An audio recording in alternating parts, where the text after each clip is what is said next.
कल जो रूल समझाए थे वो समझाए थे किसके लिए, कॉनकेव के लिए, हालांकि कॉन्वेक्स के लिए भी सेम चलेंगे, फिर भी एक बार मैं आप लोगों को बता देता हूं ताकि आप लोगों को कोई कंफ्यूजन ना रहे। रूल्स और सभी रूल जो मैंने 3-4 रूल समझाए, rules for image formation by convex mirror, concave के लिए हमने प्रीवियस क्लास में कर लिए थे, अभी कॉन्वेक्स मिरर के लिए समझ लेते हैं। तो रूल नंबर वन क्या था कि अगर लाइट रे है parallel to the principal axis तो वो आफ्टर रिफ्लेक्शन कहां से पास करनी चाहिए थी, फोकस से। अब कॉन्वेक्स के केस के अंदर देखते हैं कि क्या होगा।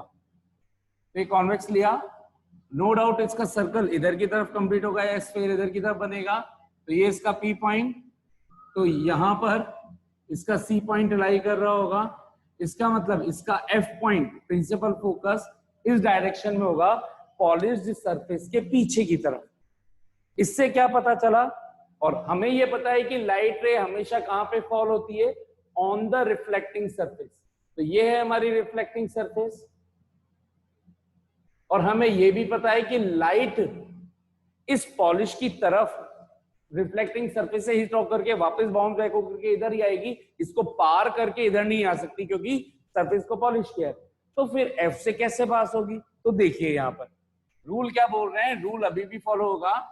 इफ एनी रे which is incidenting, any incident ray which is incidenting on the mirror, on the convex mirror parallel to the principal axis, then after reflection it will reflect back in such a way that it appears to come through from focus point। यानी कि ये reflect ही इस तरह से होगी कि उसको अगर आप पीछे एक्सटेंड कर दो तो वो कहां से आती हुई नजर आनी चाहिए, फोकस पॉइंट से। क्यों, क्योंकि अगर इधर जाती जाएगी तो ये कहीं पे भी प्रिंसिपल एक्सिस से कभी मीट ही नहीं करेगी, इनफाइनाइट तक चली जाएगी।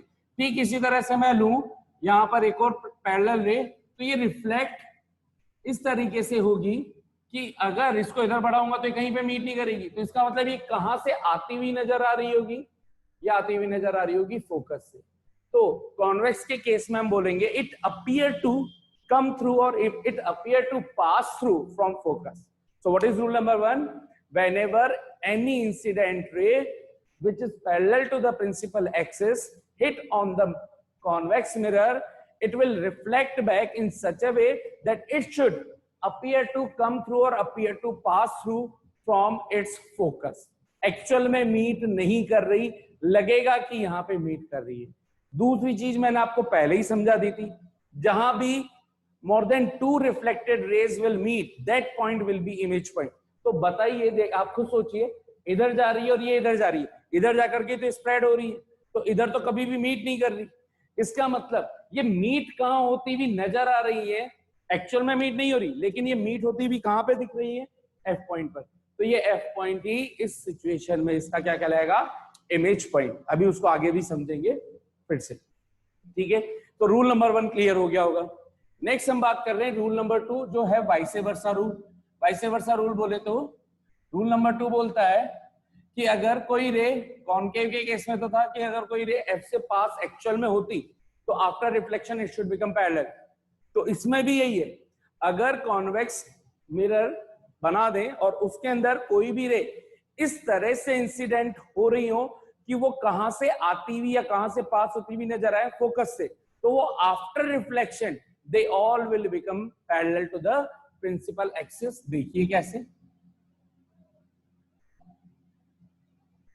ये बनाई मैंने कॉन्वेक्स मिरर, ये हो गया इसका सेंटर ऑफ कर्वेचर, ये हो गया इसका एफ पॉइंट। अब मैंने एक रे इंसिडेंट करी इस तरीके से, ये इंसिडेंट रे, लेट सपोज ये है ए और ये हिट हो रही है बी पर, ठीक है। इतना मेरे हिसाब से समझ में आया होगा। सेकेंड रे मैंने बनाई जे के इस तरह से कि अगर इसको आगे एक्सटेंड करूं तो ये कहां से पास होती भी नजर आती, एफ पॉइंट से।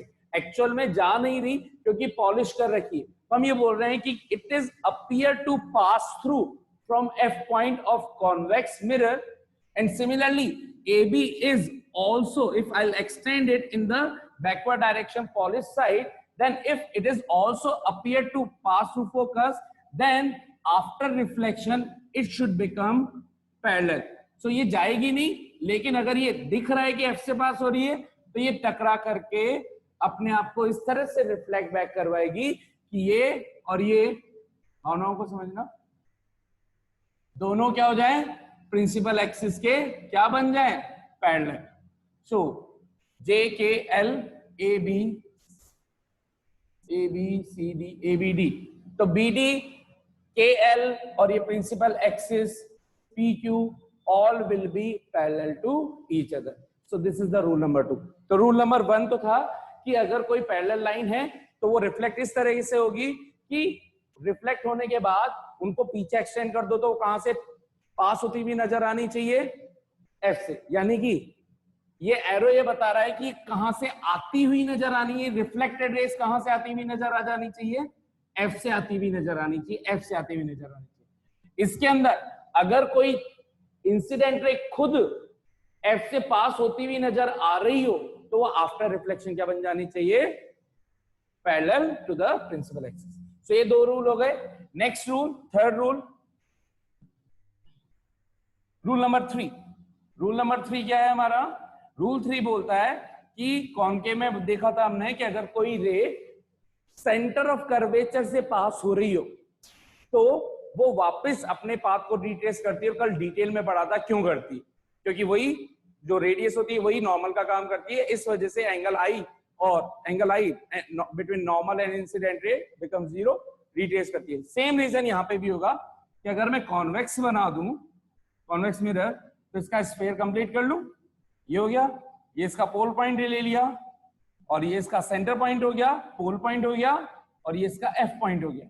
तो अगर कोई इंसिडेंट रे इस तरह से इंसिडेंट हो कि ये पहले तो एफ से पास होती हुई नजर आ रही थी, अगर ये कहां से पास होती हुई दिख रही हो आपको, सेंटर ऑफ कर्वेचर से पास होती हुई दिख रही हो, मान लीजिए इसका सेंटर है, ये एफ, ये सी. ठीक इसी तरह से ये रे मैं इस तरह से बनाऊं कि इसको आगे एक्सटेंड कर दूं कि कहां से पास होती हुई नजर आए, सी से. तो ये जो इंसिडेंट रे वो टकराई तो इस पॉइंट पर, ए बी पॉइंट पर, तो ये अपने पाथ को बी पॉइंट से क्या कर लेगी, रिट्रेस. तो ये चीज आपको आई गेस समझ में आ जानी चाहिए. कितनों को ये वाली समझ में आ चुकी है, क्विकली टेल मी. तो रूल नंबर 4 क्या बोलता है कि अगर कोई रे ऑब्लिकली हिट हो, ये पॉइंट P, ये पॉइंट C, ऑब्लिकली हिट हो कहां पर, पोल पॉइंट पर. So if any incident ray is hitting at the pole obliquely on the principal axis, then ये जो पीसी लाइन है यही इसके लिए किसका काम करेगी, नॉर्मल का, क्योंकि ये क्या है, radius, and radius always acts at a particular point as a normal. तो नॉर्मल और इंसिडेंट रे के बीच का एंगल क्या हो गया, आई. अगर इसको मैं थीटा बोल दूं तो एंगल आई है, तो एंगल आर भी क्या हो जाना चाहिए. तो ये रिफ्लेक्ट इस तरह से होगी, जितना एंगल से, अगर ये 30 डिग्री से आई थी तो 30 डिग्री से वापस चली जानी है कि एंगल आर 30 डिग्री होना चाहिए. यानी कि थीटा एंगल से अगर इंसिडेंट होगी तो ऑब्लिकली वो प्रिंसिपल एक्सिस की अपोजिट डायरेक्शन के अंदर रिफ्लेक्ट बैक इस तरह से हो कि जितने एंगल से इंसिडेंट हुई उतने एंगल से रिफ्लेक्ट हो जाए. So these are the 4 rules for convex mirror. So these both are similar for concave and convex. What is the major difference? उसमें एक्चुअल F से पास हो रही थी, इसमें F से पास होती भी नजर आ रही है. उसमें एक्चुअली C पर इंसिडेंट हो रही थी, इसमें C पर इंसिडेंट होते हुए नजर आ रही.